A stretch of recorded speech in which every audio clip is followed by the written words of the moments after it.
Habang buhay tayo, mahal natin. Nakabidyo ka, nakabidyo ka. Alam yan nito. Nasaan ka? Di ba makita ko to sa viewers ko? Saan yung babae mo? Bihira na kami. Manila?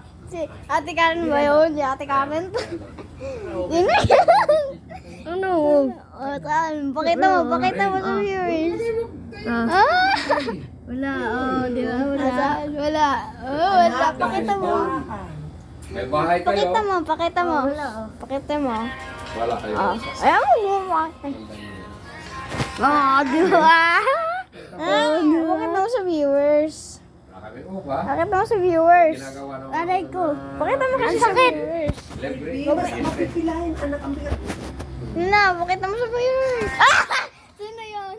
May Sino yun? kitaan doon na araw-araw. Nakita namin yun. Tabigan namin. Nakita namin yun. Pabuyan namin. Hindi nga. Hindi nga. Crush na yun. May crush na nga yun. Ba't na-crush mo ba? Bakit? Nanoodin ko na yung mga TikTok ko. Sige, pakita mo sa kanila. Kahit napakataas ng sahod mo dito.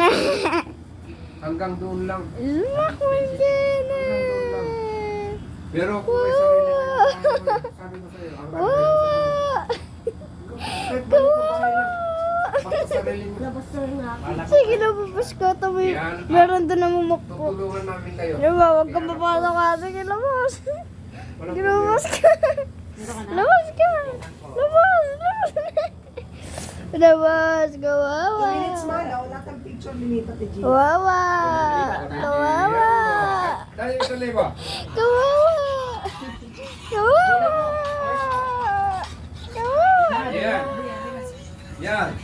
Kawawa. Kawawa naman. Thank you po. Bye, viewers. Bye. Iba naman. Bye-bye. Siyempre kayo.